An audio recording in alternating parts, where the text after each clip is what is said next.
தெளிவா இருக்கிற நம்மளையே ஒரு ஆட்டு ஆட்டி பாக்குறாங்கன்னா அப்புறம் மக்கள் நிலைமையை யோசிச்சு பாருங்க. மக்கள்ல ஒருத்தன் தான் நானு. ஆனா நம்ம சில விஷயத்தெல்லாம் படிக்கிறோம் இல்லையா, சில விஷயத்த கேள்விப்படுறோம்.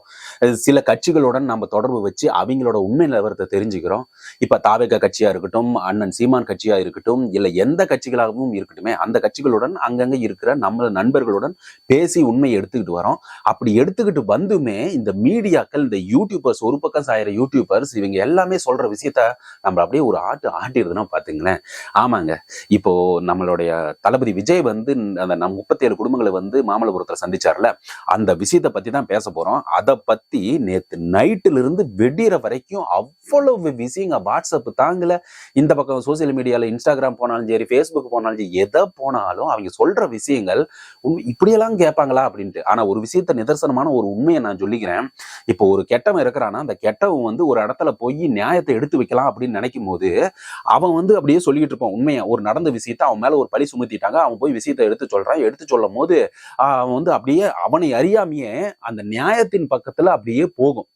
போக போக ஐயோ என்னடா அது, நாம கெட்டவனாயிருமான் இருக்குது, நியாயத்தின் பக்கத்துல விஷயம் நம்மளே அறியாமே நம்ம வாய் உண்மையா பேச ஆரம்பிக்குது அப்படின்னு சொல்லிட்டு அவன் சுதாரிச்சுக்கிட்டு அந்த நியாயத்தை பக்கம் இழுத்துக்கிட்டு வந்து தம் பக்கத்துல வச்சுக்கிட்டு கெட்டதாகவே ப்ரொஜெக்ட் பண்ணிட்டே இருப்பான். கெட்டவனுக்கு சாதகமாகவே மக்களை நம்ப வைக்கிறதுக்கு பார்த்துக்கிட்டு இருப்பான்.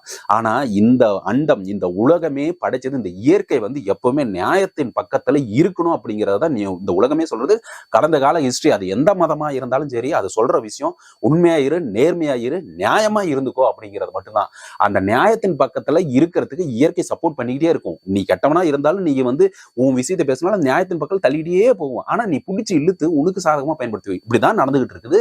சோசியல் மீடியாலையும் இப்ப தமிழ்நாட்டிலையும் சரி, இந்தியா ஃபுல்லா எங்கெங்கெல்லாம் தப்பு நடக்குதோ அங்கெல்லாம் அவனுக்கு சாதகமான விஷயங்கள். ஆனா இங்க சொல்ல வர விஷயம் என்னன்னு பாத்தீங்கன்னா, நம்மளை அறியாமையே ஒரு விஷயம் வந்து நியாயத்தின் பக்கம் கொண்டு போவோம். அது மாதிரிதான் இந்த சேனல் வந்து நீங்க கேக்குறீங்க, என்னங்க ஒரு பக்கம் சாயற மாதிரியே இருக்குது. ஒரு பக்கமா சாயலைங்க, ஆட்டோமேட்டிக்காவா நான் முன்னாடி சொன்ன கதை மாதிரி ஆட்டோமேட்டிக்காவா நல்லவங்க பக்கம் அப்படியே விஷயங்கள் போகுது. ஆனா நீங்க வந்து இழுத்துக்கிட்டு வந்து அந்த கெட்டதுல நிறுத்தி எனக்கு சாதகமா பேசணும், அதை இப்படிங்க பேச முடியும்? நியாயம் என்னமோ அதுதானே பேச முடியும். அதுதான் சொல்லிட்டு இருக்குது இந்த சேனல். ஓகே, இன்னைக்கு என்ன விஷயம்னு பாத்தீங்கன்னா, 37 குடும்பங்களை வந்து தளபதி விஜய் சந்திச்சாரு. அந்த சந்திச்ச குடும்பங்கள் என்னென்ன சூழ்நிலையில அவங்க கிட்ட எடுத்து வச்சாங்க அப்படிங்கிற விஷயம் மட்டும் இல்லாம, இந்த நம்ம எதிரி கட்சிகள் எடுத்து வச்ச வாதங்கள் என்னன்னு பாத்தீங்கன்னா, ஏப்பா அவர் வந்து இந்த குடும்பத்தை சந்திச்சாருல, அவர் இருக்கிற இடம் எங்க, அவங்க கரூர் மக்கள் இருக்கிற இடம் எங்க, அந்த டிஸ்டன்ஸ் வச்சு பேச ஆரம்பிச்சிட்டாங்க. அப்புறம் அங்க போய் சந்திக்கிறாருல்ல, அந்த இடத்துல வந்து இவ்வளவு பெரிய நட்சத்திர ஓட்டலா அவங்க எல்லாம் பாத்துருப்பாங்களா அப்படிங்கிற ஒரு கிண்டலு கேலியும் பண்ணிட்டு இருக்கிறாங்க. இதை பத்தியும் நம்ம பேச போறோம். அதுக்கப்புறம் பாத்தீங்கன்னா, ஏப்பா கரூர் மக்கள் கரூர் இடத்துலயே போய் சந்திக்கிறதுல என்னப்பா சவாலு அப்படிங்கிற ஒரு விஷயம் இருக்குது. அந்த சவால் பத்தியும் பேச போறோம். நம்ம தாவேக நிர்வாகிகள் போய் அங்க விசாரிச்சாங்களா என்ன விஷயங்கள், அதையும் கொஞ்சம் கலெக்ட் பண்ணிருக்கேன், அதையும் பேச போறோம். சோ இவங்க போய் அந்த கலெக்ட் பண்ணி அது வந்தது ஓகே. ஆனா இந்த மீட்டிங் எல்லாம் மீட்டிங் நடந்துகிட்டு இருக்கும்போது விஜய் ஒண்ணு தரமான சம்பவம், அந்த இடத்துல தரமான சம்பவங்கிறது சென்டிமெண்டான விஷயம் வச்சுங்களேன், அங்க ஒரு விஷயம் பண்ணாரு. அந்த விஷயத்தை பத்தியும் பேச போறோம். அது கூடவே பாதித்த ஒரு நபரை உள்ள விடல, இத பத்தியும் பேச போறோம். இது எல்லாமே உங்களுக்கு தெரிஞ்சிருந்தாலும் கூடுதலான சில விஷயங்களையும் நம்ம சொல்ல போறோம் இந்த சேனல்ல. அடுத்த வீடியோவும் தவிர இந்த சேனல் இப்போ ஃபுல்லாவே இந்த வீடியோ பத்தி தான் நம்ம முழுசா பேச போறோம்னு சொல்லிட்டு வீடியோக்குள்ள போலாம். நாம எப்பயுமே கேட்கறது என்ன, நீங்க சப்ஸ்கிரைப் பட்டனும் பெல் ஐக்கனையும் கிளிக் பண்ணிருங்க. மறக்காம இந்த வீடியோ ஃபுல்லா பாத்தீங்கன்னா லைக்கும் ஷேரும் கொடுத்தீங்கன்னா பல பேரை சென்றடைன்னு சொல்லிட்டு வீடியோக்குள்ள விஷயத்துக்குள்ள போயிடலாம். விஷயம் என்னன்னு பாத்தீங்கன்னா, அங்க இருக்கிற அந்த 37 குடும்பங்களை கூட்டிட்டு வந்தாங்கல்ல, அதை வச்சு மட்டும்தான் பேசிட்டு இருக்கிறாங்க. விஷயமா என்னன்னா, ஏப்பா நீங்க இருக்கிற இடம் எங்க, சென்னையில இருக்கிற ரைட்டு, நீங்க அரேஞ்ச் பண்ணிருக்கிற ஹோட்டல் எங்க, பக்கத்துல இருக்குது. ஒரு 25-30 கிலோமீட்டர் ஆட்டம் இருக்கும்னு வச்சுங்களேன். ஆனா கரூர் மக்கள் இருக்கிற இடம் எங்க, கிட்டத்தட்ட ஒரு 350 ஒரு 400 கிலோமீட்டருக்குள்ள இருக்கிற மக்கள். அங்கிருந்து இங்க வரணுமா இல்லையா? அப்போ நீங்க உங்க தலைவர் போற இடம் 35 கிலோமீட்டரு, அங்கிருந்து வர்ற நம்ம பாதித்த மக்களோட கிலோமீட்டர் தூரம். அப்ப எது பெருசு எது சின்னது அப்படின்னு சொல்லிட்டு ஒரு விவாதமா நடத்திக்கிட்டு இருக்காங்க. ஏங்க இது ஒரு விவாதமாங்க? இது எல்லாத்தையும், அதாவது பாயிண்ட்ஸ் எதுவுமே கிடைக்கல அப்படின்னா உடனே இதையெல்லாம் எடுத்து வச்சுட்டு பேசிட்டு இருக்காங்க. ஃபர்ஸ்ட் அவங்க என்ன நிலைமையில அங்க வந்திருக்கிறாங்க அப்படிங்கிற ஒரு விஷயம் ஒண்ணு இருக்கு. யாராவது தூண்டுதல் பேர்ல அவங்க வந்தாங்களா, இல்ல மனசார வந்தாங்களா, இல்ல பணம் கொடுத்து கூட்டிட்டு வந்தாங்களா அப்படிங்கிற விஷயமெல்லாம் நம்ம யோசிக்கணும் இல்லையா? சோ இதை எல்லாத்தையும் ஒட்டுமொத்தமா நம்ம வந்து அப்படியே சிங்க்ரனைஸ் அப்படிங்கன்னு சொல்ற மாதிரி ஒரு விஷயத்த நம்ம போக்கஸ் பண்ணி பேசணும்னா, அங்க நடந்தது அங்க நடந்த கடந்த கால விஷயங்கள் எல்லாம் எடுத்து பார்த்து தான் இங்க கூட்டிட்டு வர சூழ்நிலை. என்ன அப்படின்னா, தமிழக வெற்றி கழகத்தோட நிர்வாகிகள் நாம இங்க கூட்டிட்டு வர்றது தவறான செயல் அப்படின்னு வந்து தளபதி விஜய் ஆல்ரெடி எல்லா இடத்துக்கும் அனௌன்ஸ் பண்ணிட்டாரு. அதனால நாம போறதுக்கான அங்க கரூர் மக்களை சந்திக்கிறதுக்கான என்ன பண்ணணும் அப்படிங்கிற விஷயத்த மட்டும்தான் அவர் தெளிவா எடுத்து வச்சு அங்க வந்து எல்லாம் போய் பாக்குறாங்க. எல்லா விஷயத்தையும் ஒன்னொன்னா தேடுறாங்க. உங்களுக்கு தான் தெரியுமே, இந்த மண்டபம் கொடுக்க மாட்டேங்கிறாங்க, மண்டபம் கொடுக்க மாட்டேங்கிறாங்க, காலையில அட்வான்ஸ் கொடுத்தா சாயங்காலம் கொடுக்க மாட்டேங்கிறாங்க, இது மாதிரி நியூஸ் எல்லாம் உங்களுக்கு நல்லாவே தெரியும். இதை தாண்டி அங்க ஒரு ஒரு சரி ரைட்டு பிரைவேட் தான் இப்படி இருக்கு, ஒரு பொதுவான ஒரு சமுதாய நலக்கூடம், அப்புறம் இது மாதிரி ஒரு ஒரு பொதுவான ஒரு கவர்மெண்ட் இடம் இருக்கு இல்லையா, அதை நேத்து ஒரு டிவியில சொன்னாங்க சத்திரம், அது மாதிரி ஒரு இடம் இருந்துச்சுன்னா, சத்திரம்னா அங்க தங்குற மாதிரி அது மாதிரி இடம் இருந்துச்சுன்னா அங்கிருந்து பேசலாமே அப்படின்னு சொல்லிட்டு அங்க போனா, அங்க அவர் தாவேக நிர்வாகி சொன்ன விஷயங்கள் என்னன்னா, அங்க கவர்மெண்ட் காலேஜில் படிக்கிற ஸ்டூடெண்டே அங்கதான் வச்சு நடத்திட்டு இருக்காங்க, காலேஜில் படிக்காம அப்படின்ட்டு. இது எந்த அளவுக்கு உண்மை அப்படிங்கிறது வந்து உண்மையிலுமே அந்த அரசாங்கம் தான் சொல்லணும். உண்மையிலுமே அந்த அரசாங்கத்துல அந்த காலேஜுக்கு இடம் இல்லாதனால அங்க படிக்க வைக்கிறாங்களா, இது ஒரு அவல நிலையா அப்படின்னு தோணலையா அப்படிங்கிறது அரசாங்கம் அது வந்து கிளியர் பண்ணணும். தாவேக நிர்வாகி என்ன விசாரிச்சாங்கிறது தெரியணும். சோ இத அவர் அப்படி சொல்றாரு, அங்க வந்து படிச்சுக்கிட்டு இருக்கிறாங்கன்ட்டு. சோ இப்படிப்பட்ட விஷயங்கள் இருக்கும் போது அங்க போய் எப்படி இடம் கிடைக்கும் அப்படின்ட்டு. ஓகே, இடம் கிடைக்கலப்பா, நீ ஒரு குடும்பத்துக்கு போய் பார்க்கலாம்ல அப்படின்னு சொல்லிட்டு ஒரு விஷயத்த கேட்கறாங்க. குடும்பத்தை பார்க்கறதுக்கு தயார். ஆனா அந்த குடும்பத்தோட இடம் வந்து எப்படி இருக்குது, அங்க என்ன மெட்டா மிராசு அது மாதிரி ஒரு கோடீஸ்வரம் அப்படி இருக்கிறதுனால அவங்க தொனி பங்களா தனி ஒரு ஒரு லேண்டு பெரிய விவசாய நிலம் இருக்கிற ஒரு தோப்புக்குள்ள அவங்க வீடு இருக்குதா, ஓகே, தளபதி விஜய் போனா பறந்த நிலப்பரப்பு, யார் எவ்வளவு பேர் வந்தாலும் அதே இடத்துல சந்திக்கிற மாதிரி இருக்க. அங்க பாதித்த மக்கள் அத்தனை பேரும் மிடில் கிளாஸ்க்கு கீழே இருக்கிறவங்க, வறுமை கோட்டிற்கு கீழே இருக்கிறவங்க, அன்றாடம் காட்சி அப்படின்னு சொல்றாங்கல்ல, அது மாதிரி. அதாவது மிடில் கிளாஸ்னாவே ஓரளவுக்கு ஓகே, அதை விட கீழே அப்படின்னா அந்த மக்கள் இருக்கிற வசிப்பிடம் எப்படி நெருக்கமான பல குடும்பங்கள் சேர்ந்து இருக்கிற ஒரு இடமா தான் இருக்குதுன்னு தகவல் வருது. அந்த தகவலின் அடிப்படையில் இவர் வந்து அந்த இடத்துக்கு போகணும் அப்படிங்கும் போது, நாம் ஒரு குடும்பத்தை பாக்குறதுன்னா பழைய காலங்கள்ல அதாவது முன் ஹிஸ்டரியெல்லாம் எடுத்து பார்த்தோம்னா தளபதி விஜய் போயிட்டு அனிதா அந்த பாதித்த அந்த அந்த குடும்பத்தை போய் டக்குன்னு பார்த்துட்டு வந்துட்டாரு. அஜித் மரண வழக்குல யாருமே போகல, யாருமே நல்லா ஞாபகத்தில் வச்சுக்கோங்க மக்களே, யாரும் போகல. தளபதி விஜய் சீக்கிரம் போய் பார்த்து ஆறுதல் தெரிவிச்சுட்டு வந்தாரு, இதுதான் உண்மை. இது மாதிரி ஒரு குடும்பம்னா டக்குன்னு போய் பார்த்துட்டு வந்துடலாம். ஓகே, இப்போ அந்த ஒரு ஒரு இடத்துக்கு போறோமா அப்படின்னா அந்த வீடு இருக்கிற வீதியை பார்த்தீங்கன்னா குறுகலா இருக்குது. அதே சமயத்துல அது வந்து போற இடமும் பார்த்தீங்கன்னா ஒரு 2 பேர் 3 பேர் அப்படியே இப்படி இப்படி உரசிக்கிட்டு தான் போற மாதிரி இருக்குதுன்னு வச்சுங்களேன். சரி, ஒரு 3 பேரே போற மாதிரி இருக்குன்னா அந்த நெருக்கமான சூழ்நிலை இங்கிருந்து கிட்டத்தட்ட ஒரு 400 மீட்டர் கிட்டத்தட்ட ஒரு 1/2 கிலோமீட்டருக்கு கொஞ்சம் கம்மியா போய் அதுல போயிட்டு இருக்கிறோம்னு வச்சுங்களேன். அங்க போற சமயத்துல ஒரு வீட்டை பார்த்துட்டு ஓகே அப்படி வரோம்னு வைங்களேன், 2வது வீட்டு பார்க்கும். ஸோ இந்த 2வது வீட்டுல பார்க்கும்போது பக்கத்து வீட்டுக்காரன், எதிர்த்து வீட்டுக்காரன், பக்கத்து தெருக்காரன் தளபதி விஜய் வந்திருக்காருன்னு ஒரே ஜஸ்ட் வாட்ஸ்அப்ல தட்டுனா போதும், உலகம் பூரா பறந்துடும். உலகம் பூரா பறந்ததை விட அந்த பகுதி மக்கள் வந்து குமிஞ்சாவே போதும், மறுபடியும் ஒரு ஸ்டம்பீட் அங்க நடக்கிறதுக்கு வாய்ப்பு இருக்கா இல்லையா? நீங்க எந்த கட்சி சேர்ந்தீங்களான்னு வச்சுக்க அந்த வீதியில, அதை எப்படி நீங்க தடுப்பீங்க அதை சொல்லுங்க. அதுக்கு தான் அவங்க அனுமதி கேட்டாங்க. அனுமதிக்கு வந்து அவங்க சஜஸ்ட் பண்ணிருக்கதா சொல்லிக்கிறாங்க. இல்ல இப்ப அது சரியான நேரம் இல்ல அப்படின்னு சொல்லிட்டு இன்னைக்கு நாளைக்கு அந்த இடம் இந்த இடம் அப்படின்னு சொல்லிட்டு நீங்க இந்த இடத்துல வச்சுக்கலாமே, அந்த இடத்துல வச்சுக்கலாமே, ஏற்கனவே அவங்க சஜஸ்ட் பண்ண இடத்துலதான் இவ்வளவு பெரிய விஷயம்லாம் நடந்திருக்குதுன்னு சொல்லிக்கிறாங்க. சோ இது மாதிரி வந்து சஜஸ்ட் பண்ண இடத்தையெல்லாம் தேடி தேடி தேடி தேடி பார்க்கும்போது ஓகே, இவ்வளவு சிக்கல் இருந்த ஒரே காரணத்துக்காக தான் அவங்க அங்கிருந்து இங்க கரூருக்கு வர முடியாத சூழ்நிலை. தயவு செய்து புரிஞ்சுக்க மக்களே, நாம ஒரு மனுஷனா ஒரு ஒரு ஒரு சக நண்பனா சக ஒரு பக்கத்துல இருக்கிற பாதிக்கிற மாதிரிங்க ஒரு பக்கத்து வீட்டுக்கார மாதிரி நினைச்சு பாருங்க, யோசிச்சு பாருங்க. நீங்க கட்சியெல்லாம் விட்டுட்டு, நான் அதான் சொல்றேன், கட்சியை விட்டு நினைங்க இப்படி ஒரு சுச்சுவேஷன் இருக்குதுன்னா இதை எப்படி நீங்க பண்ணுவீங்க?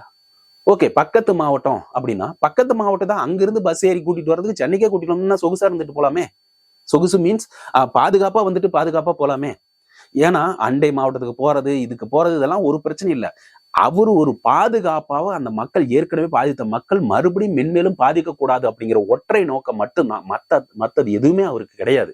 அதனால அவங்க பாதுகாப்பான இடம் சென்னை, நமக்கு தெரிஞ்ச இடம், அந்த இடத்துல வந்து எந்த பாதுகாப்பு இல்லை. உணவு முறையிலிருந்து அவங்க பாதுகாத்து இருந்து வீடு திரும்புற வரைக்கும் சாப்பாடு கீப்பாடு எதுவுமே எந்த பிரச்சனையும் வரக்கூடாது அப்படின்னு ஒரு முடிவு எடுத்ததுனால மட்டும்தான் இங்க வந்தது. அப்படி கொண்டு வந்து அங்க சந்திக்க ஆரம்பிக்கிறார். சோ இவ்வளவு விஷயம் புரிஞ்சுதுங்களா? இதை தயவு செய்து புரிஞ்சுங்க. இதுதான் வந்து நமக்கு தெரிஞ்சது, என் மனசார நான் தோன்றதை சொல்றேன். ஓகே, சோ இப்போ வந்து அவங்கள கூட்டிட்டு வந்துட்டாங்க, இவங்க எல்லாம் பார்த்துட்டாங்க, தாவேக்கு நிர்வாகிகள் என்னென்னலாம் விசாரிச்சாங்க அப்படிங்கறத சொல்லிட்டேன். இப்போ உள்ள வந்த உடனேயும் அவர் என்ன பண்ணாருன்னு சொல்றதுக்கு முன்னாடி ஒரு சம்பவம் நடந்திருக்கு. என்ன சம்பவம்னு பாத்தீங்கன்னா, அங்க ஈரோடு மாவட்டம் மோகன் அப்படின்னு சொல்லிட்டு உயிரிழந்த அவரோட அப்பா அங்க வந்திருக்காரு. அவர் வந்து அந்த லிஸ்ட்ல விடுபட்டாங்களே. இது வேணா நான் சொல்றேன் எப்படி விடுபட்டு இருக்கும். இதுல தமிழக வெற்றி கழகம் கண்டிப்பா கொஞ்சம் கவனமா இருந்திருக்கணும் அப்படிங்கறத என்னோட இது. ஒருத்தரோட பேரை எதனால விட்டாங்க? அவர் அவர் வந்து உடனே பாதித்தோன்னே அவர் வந்து தனி செலவுல பஸ் ஏறி அந்த மாமல்லபுரம் அந்த ஹோட்டல் இருக்கிற இடத்துக்கு வந்திருக்காரு. வந்ததுமே விடல அப்படின்னு சொல்லிட்டு இருக்கிறாங்க. இதை மட்டும்தான் விஷயம். ஓகேவா? விடல அப்படின்னு உள்ள விடல அப்படின்ட்டு இது உடனே மீடியா எடுத்து அப்படியே அப்பா ஒரு குழு ஒரு விஷயம் கிடைக்கூடாதே, அப்படியே ஊதி ஊதி ஊதி ஊதி பெருசாகுங்க. உள்ள விடல, ஆனா உள்ள விடலையும் துரத்தி விட்டாங்க அப்படின்னு சொல்லிட்டு என்னென்ன மீடியா யூடியூப்க்கு அதான் சொல்றல, இவங்கள அதாவது இந்த குடும்பத்தையே இங்க சந்திக்கூடாது. அவங்க மேல ஓவரா விஜய் மேல இத்தனை குடும்பங்களும் எதிர்ப்பா இருக்கணும் எத்தனையோ முயற்சிகள் பண்ணி பார்த்தாங்க. ஆனா உண்மை அதான் சொன்னல, நியாயத்தின் பக்கத்துல தான் இருந்தாங்க. சோ இதை தாண்டி அவங்க எல்லாம் வந்துட்டாங்க. வந்ததுல விடுபட்ட போன ஒருத்தர் வந்துட்டாரு. இங்க வந்ததுல அவர் விடல அப்படின்னு சொல்லிட்டு மீடியா தூக்கி போட்டு துரத்தியே விட்டாங்க அப்படின்ட்டு கிடையவே கிடையாது. உண்மை என்ன நடந்தது அப்படின்னா, அங்க வந்தவர் விசாரிச்சிருக்கிறாங்க. விசாரிச்சதுல அவர் காட்டிருந்த டெத் சர்டிபிகேட், அவங்க அப்பாங்கிற ப்ரூஃப் இதெல்லாம் பார்த்த உடனே, ஏன்னா இதெல்லாம் எதுக்கு என்கொயரி பண்ணோம்னா ஃபேக்கா யாரும் வந்துடக்கூடாது அப்படிங்கிறது மட்டும்தான். அதே மாதிரி நாம இப்ப கவனமா இருக்க வேண்டிய சூழ்நிலையாவும் இருக்குது. அதுக்காக தான் அவளை என்கொயரி பண்ணி அலோவ் பண்ணி உள்ள அவர் அந்த கூட்டத்தில் கலந்து கொண்டார் அப்படிங்கிறது தான் உண்மை. ஸோ தவறான செய்திகளை பரப்புறதை நம்ம விட்டுறணும். ஸோ ஒட்டுமொத்தமா நம்ம இவ்வளவு விஷயத்தையும் நம்ம அனலைஸ் பண்ணி அவர் இந்த இத்தனை குடும்பங்களையும் சந்தித்தது நீங்களே சொல்லுங்க, நியாயமா இல்லையா? அவங்க சொல்றாங்க இந்த இரங்கல் இவ்வளவு கூட்டிக்கிட்டு வந்து இரங்கல் சொல்றது எந்த விதத்துல நியாயம் அப்படின்ட்டு. கூட்டிகிட்டு வந்து இரங்கல் சொல்றது இனிமேட்டு சொல்லுவீங்களா? அவங்க ஏன் கூட்டிகிட்டு வந்தாங்க, எதுக்காக கூட்டிகிட்டு வந்தாங்க அப்படிங்கிற விஷயம் உங்களுக்கு நல்லாவே தெரியுது இல்லையா? ஸோ என்னோட மனசாட்சி பிரகாரம் நான் சொல்றது என்னன்னா, இவ்வளவு விஷயத்தையும் அவர் பண்ணனதுக்கான மெயின் காரணமே மக்கள் நலன் மட்டும்தான் இருக்கணும் அப்படிங்கிறது. மக்கள் எந்த ஒரு பாதிப்பும் இனிமேல் பாதிக்க கூடாது அப்படிங்கிற விஷயம் மட்டும்தான் அவரோட பிரதானமான ஒரு கொள்கையாகவும் ஒரு விஷயமாகவும் அவர் எடுத்துக்கிட்டு அவர் வந்து ஃபர்தரா மூவ் பண்ணிட்டு இருக்காருன்னு தான் என்னோட நம்பிக்கை. ஏன் சொல்றேன்னா, இனி வரும் காலங்கள்ல ஓகே, ஏன்னா அத்தனையும் தாங்கி பிடிச்சது விர்ச்சுவல் வாரியர்ஸ் தான் இது வரைக்குமே. ஏன்னா விர்ச்சுவல் வாரியர்ஸ் இல்ல அப்படின்னா நேரம் பெயிண்ட் அடிச்சிருப்பாங்க. உண்மையாலுமே பெயிண்ட் அடிச்சிருப்பாங்க. இது ஒரு பிளாக் மார்க் பெயிண்ட் அப்படின்னு சொல்லிட்டு அடிச்சிருப்பாங்க. ஆனா அத்தனை பெயிண்டும் பிளாக் மார்க் அடிச்சுட்டு தான் இருந்தாங்க. ஆனா இவங்க திருப்பி கலர் மாத்தி அடிச்சு, இல்லப்பா நாங்க இப்படி இல்லைன்னு விர்ச்சுவல் வாரியர்ஸ்க்கு பெரிய சல்யூட்டுங்க. இவ்வளவு விஷயத்த பக்காவா இது வரைக்கும் கொண்டது. ஆனா தமிழக வெற்றி கழகத்தை தாண்டி வேற ஒரு கட்சி இந்த இடத்துல இருந்தா உண்மையிலுமே நினைச்சு கூட பார்க்க முடியல. அப்படியே குழி தோண்டி புதைச்சு மூடி அந்த இடத்த இருந்த தனையும் அந்த இடம் தெரியாம பண்ணிருப்பாங்க. உண்மையில சொல்றேன். ஆனா இத்தனையும் முக்கிய காரணமா நம்ம தளபதி விஜய் ஸ்ட்ராங்கா இருந்து அடுத்து வரப்போற ஒவ்வொரு நாளையும் பார்த்து பத்திரமா காலை எடுத்து வச்சு தமிழக மக்களுக்கு தான் யாரு, தான் எதுக்காக வந்தேன், பழைய கூட்டங்கள் என்னென்ன நடந்தது அதை எல்லாத்தையும் எடுத்து வரைக்கும். நான் இன்னொரு விஷயத்த சொல்ல ஆசைப்படுறேன். அவர் வெளியே வரல அப்படின்னு சொல்லிட்டு இருக்கீங்களே, வெளியே வந்தாருன்னா என்ன நடக்கும் தெரியுமா? இத்தனை பேரு வந்து ஒரு அதாவது கும்பகர்ணம் வந்து தூங்கிட்டு இருந்த போது எலி ஏறி ஆடிச்சான், பூனை ஏறி டான்ஸ் ஆடிச்சான், அது மாதிரி ஒரு கற்பனையில சொல்லுவாங்க ஆடிச்சான். ஏன்னா அவர் வந்து தூங்கிட்டாருன்னா எந்திரிக்க முடியாது அப்படிங்கிற மாதிரி ஏறி ஆடிச்சான். ஆனா தூங்கிட்டு இருந்தாலும் காது அப்படிங்கிற விஷயம், அவர் எதுக்காக தூங்குறாரு என்ன விஷயம் அப்படிங்கிறது வந்து ஆண்டவனுக்கு தான் தெரியும். ஸோ இவ்வளவு விஷயத்தையும் ஒருத்தனை வந்து அமைதியா இருக்கிறான்னு சொல்லிட்டு தூக்கி அடிச்சிங்கன்னா அவர் அமைதிக்கு பின் என்ன இருக்குதுன்னா, நாம ஏதாவது பேச போய் மேலும் அங்க ஒரு இடம் அசம்பாவிதம் நடந்துடக்கூடாது அப்படிங்கிற ஒரே விஷயம்தான். அவர் வந்து இப்போ ஓகே, அவர் பேட்டி கொடுக்கறது என்னங்க, அவர் வீட்டுல இருந்து இப்ப ரஜினிகாந்த் அவர்கள் வந்து அவர் வீட்டின் முன் வந்து பிரஸ்ஸை வர வச்சு முன்னாடி பேட்டி கொடுக்குறாரு. அது மாதிரி கொடுக்கறதுக்கு எவ்வளவு நேரம் ஆகும் யோசிச்சு பாருங்க. எவ்வளவு நேரம் ஆகும் கொடுத்தா இங்க ஆப்போசிட்ல இருக்கிற பிரஸ் எல்லாரும் தான் வருவாங்க. நமக்கு தேவையற்ற கட்சிகள், எதிரி கட்சி, நம்ம நண்பர் எதிரி கட்சிகள் அத்தனையும் அந்த பிரஸ் மீட்ல இருப்பாங்க. அத்தனை பேரும் கேள்வி கேட்கறதுக்கு பதில் சொல்ல தயாரா இருப்பாரு. ஆனால் அவர் ஒரே ஒரு சொட்டு தண்ணி விட்டு கண்ணீர் தண்ணி விட்டு அப்படி ஆட்டோமேட்டிக்கா அவர் வந்து இப்ப வருத்தத்தில் தான் இருப்பாரு. அவர் வந்தாலே அவர் அறியாமையே அந்த கண்ணீர் வரும். ஏன்னா அவர் வந்து இன்ன வரைக்குமே வரல அப்படிங்கிறதா நமக்கு கிடைச்ச தகவல். நேத்து அங்க மக்களை வந்து மீட் பண்ணும்போது கூட பொதுமக்கள் ஃபர்ஸ்ட் வந்து வந்த அத்தனை குடும்பங்களையும் முன்னாடி உட்காத்தி வச்சு என்ன ஏது எனக்கு வருத்தம், மன்னிச்சிருங்க நாங்க கூட்டிட்டு வந்ததுக்கு அப்படின்னு முதல்ல எல்லார் முன்னாடியும் மன்னிப்பு கேட்டுட்டு தான் தனித்தனியா குடும்பத்தை கூப்பிட்டு என்னென்ன குறைகள் இருக்கு, நீங்க குடும்பத்தோட பேக்ரவுண்ட் என்ன, உங்கள ஒரு பையன் இறந்துட்டானா அந்த பையன் இடத்துல நான் இருப்பேன், அந்த பையனை விட பல மடங்கு உங்க குடும்பத்துக்கு உறுதுணையா இருப்பேன் அப்படின்னு சொல்லி உறுதியளிச்சுக்க. என்ன மருத்துவம், அடிப்படை வசதிகள் எல்லாத்தையும் செஞ்சு தராரு. குழந்தைக்கு கல்வி, மருத்துவம், அந்த குடும்பத்துக்கு தேவையான வேலை வாய்ப்பு, மேல மேல அவங்களோட கல்வி செலவு அத்தனையும் தமிழக வெற்றிக்கழக தலைவர் விஜய் ஏத்துக்குவார். அங்க இறந்த குழந்தை பெருசாகி அங்க என்னென்ன செய்யுமோ அத்தனையும் அவர் செய்யறதா உறுதி கொடுத்திருக்காரு. அவர் ஜெயிக்கிறாரு, ஜெயிக்கல கட்சியில, அதாவது எலெக்ஷன்ல ஜெயிக்கல, தோத்தாலும் அத்தனை குடும்பத்திற்கும் இவர் உறுதுணையா இருப்பாருங்கிறதா என்னோட நம்பிக்கை, அவரோட தான். அதனாலதான் அத்தனை குடும்பத்தையும் தத்தெடுக்கிறோம்னா என்ன அப்படின்னு சொல்லிட்டு நம்ம செப்பரேட்டா ஒரு வீடியோ போட்டிருந்தோம். அது ஒரே காரணம் தான் தமிழக வெற்றிக்கழகத்தோட தலைவர் விஜயை பார்க்க 37 குடும்பம் வந்தாங்க. அந்த ஒரே ஒரு மனசுக்கு தான். நான் மறுபடியும் சொல்றது என்னன்னா, ஒரு மனுஷனை மறுபடியும் மேலும் புண்ணாக்காதீங்க, அது ரொம்ப கஷ்டம். அதனாலதான் சொன்னேன், அவர் பிரஸ் மீட்டுக்கு வெளியே வந்தாருன்னா அங்க எப்படி அவர்கள் முன்னிலையில் கண்ணீர் அவரை அறியாமையே வந்ததோ, அவங்க விஜயை சுற்றியுள்ள நண்பர்களும் அவரை தெரிந்தவர்களும் சொல்றது என்னன்னா, அவர் இலகிய மனம் படைத்தவர், அவர் ரிசர்வ் டைப், யார்கிட்டையும் பேச மாட்டார். அந்த ரிசர்வ் டைப்புங்கிறது சாதாரண நினைச்சுக்காதீங்க, உண்மையிலும் அது ரொம்ப ரொம்ப மோசமானதுன்னு என்ன, பயங்கர சென்சிட்டிவானது. ஆட்டோமேட்டிக்கா அது ஒரு ஒரு இது உண்டாக்கிறோம். அவ்வளவு பாசத்தை உள்ளடக்கி வச்சிருக்கிற மனுஷன். அப்படிப்பட்ட மனுஷன் அங்க பிரஸ் மீட்ல கொடுக்கும் போது அவரை அறியாமையே அழுதுட்டா இந்த தமிழ்நாடு என்ன ஆகும் யோசிச்சு பாருங்க. அவரை சார்ந்த தொண்டர்களும், அவரை சார்ந்த குடும்பங்களும், அவரை சார்ந்த நிர்வாகிகளும், அவரை ரசிக்கிற ரசிகர் கூட்டங்களும் தலைவன் அழுகுறாண்டா அப்படின்னு சொல்லிட்டு அந்த ஊற்றை கண்ணீருக்கு எவ்வளவு பவர் இருக்குதுன்னு இந்த அரசியல் தெரிஞ்சவர்கள் கண்டிப்பா தெரிவாங்க. அதனாலதான் அவங்க சைலண்டா இருக்கிறதுக்கு காரணம். அவர் வராத வரைக்கும், பிரஸ்ஸை மீட் பண்ணாத வரைக்கும் அவர் இப்படியே அரசியலை கொண்டு போறது மற்றவங்களுக்கு நல்லது அப்படிங்கிறத நான் நினைக்கிறேன். ஒருவேளை அவர் வாங்க, வெளியே வாங்க, அங்க பாங்க இங்க பாங்க, அவர் சைலண்டா இருக்கிற வரைக்கும் இப்போ இவங்களை கூட்டிக்கிட்டு சாதாரண மனுஷனா இவரை இவங்களெல்லாம் ஒரு இளவு வீட்டுக்கு போய் நாம விசாரிக்கணுமா, இல்ல அவங்க நம்ம கிட்ட எனக்கு ஆறுதல் கொடுங்கன்னு கேட்கணுமா? யோசிச்சு பாருங்க.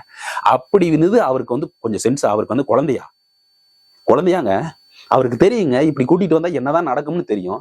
அவர் அங்க விசாரிக்க சொல்லாத இருக்க மாட்டாரா, அவர் போவாத இருக்க மாட்டாங்களா? நல்ல ஒரு கொஞ்சம் யோசிச்சு பாருங்க, அவர் ஏன் அங்க போக மாட்டேங்கிறாரு? அங்க போனா நிறைய கட்சிகள் அங்க உயிருக்கு ஆபத்து அப்படி இப்படிலாம் சொல்லிட்டு இருக்காங்க. அது எந்த அளவு உண்மைன்னு தெரியல.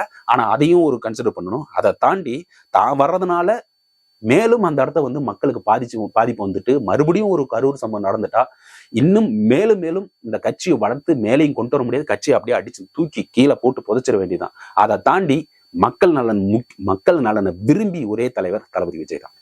சோ இவ்வளவு விஷயத்த நம்ம பேசியாச்சு. இவ்வளவு விஷயத்தையும் நீங்க கேட்டிருந்தீங்கன்னா மறுபடியும் போய் அவர் ஏன் வெளியே வரல அப்படின்னா உங்க மனசாட்சிக்கு நான் என்னங்க பதில் சொல்ல முடியும்? இல்ல உங்க மனசுக்கு நான் என்னதான் பதில் சொல்ல முடியும்? எல்லாத்தையுமே புட்டு வச்சாச்சு. அவர் ஏன் அங்க போறல, ஏன் இப்படி பண்ணிட்டு இருக்காரு, ஏன் எல்லாத்தையும் கூப்பிட்டாரு, இங்க எல்லாம் வந்தது நோக்கம் என்ன, அவர் ஒவ்வொரு குடும்பத்தையும் சந்திக்கிறது என்ன, ஏன் அங்க கரூர் அங்க சுற்றி அந்த இடத்துக்கு போய் நம்ம நிர்வாகிகள் விசாரிச்சதுல அங்க என்னென்ன நடந்துச்சு, அந்த பாதை என்ன, இப்படி எல்லாம் இது எல்லாத்தையும் சொன்னோம்ல, இல்லை எல்லாத்தையும் சொன்னோம்ல. இதை தாண்டி ஒரு கேள்வி நீங்க கேட்குறீங்கன்னா சத்தியமே என்னங்க சொல்றது? ஓகேங்க. ஆனா நம்ம சப்ஸ்கிரைபரும் சரி, நிர்வாகிகளும் சரி, இவங்க எல்லாமே ஓகே புரிஞ்சுக்குவாங்க. ஆனா இந்த மறுபடியும் சொன்னோம் பாத்தீங்களா, நீங்க ஒரு சார்பு நிலையில இருந்துகிட்டு இருக்கிறீங்க, ஒரு சார்பு நிலையில இருந்துருங்க. ஒரு சார்பு நிலையில இருந்துகிட்டு இருந்தா கண்டிப்பா நான் சொல்றது உங்களுக்கு கேட்கதான் தெரியாது. நீங்க எதுக்காக வந்திருப்பீங்க இந்த வீடியோ பாக்குறதுக்கு, இவன் என்ன சொல்றான் அப்படின்னு சொல்லிட்டு. அதாவது அதுல இருந்து ஏதாச்சும் வருமா நம்ம எடுத்து பேசலாம்? கிடையாது. நான் ஏற்கனவே நியாயத்தின் பக்கத்துல தான் இருக்கும். நியாயத்தின் பக்கத்துல நம்மள ஏரியாமே வார்த்தைகள் போகும். அதுக்காக என்னை முத்திரை குடுத்தீங்கன்னா குத்திட்டு போங்க அப்படின்னு சொல்லிட்டு இந்த வீடியோ இதோட முடிச்சுக்கிறேன். மறக்காம இந்த வீடியோ ஃபுல்லா பாத்தீங்கன்னா லைக்கும் ஷேரும் கொடுத்தீங்கன்னா பல பேர் சென்றடையும். அந்த சப்ஸ்கிரைப் பட்டனும் பெல் ஐக்கனும் கிளிக் பண்ணிட்டீங்கன்னா டெய்லியும் வர வீடியோ உங்களோட போனுக்கு நோட்டிபிகேஷன் வரும்னு சொல்லிட்டு விடைபெறுகிறேன். நன்றி, வணக்கம்.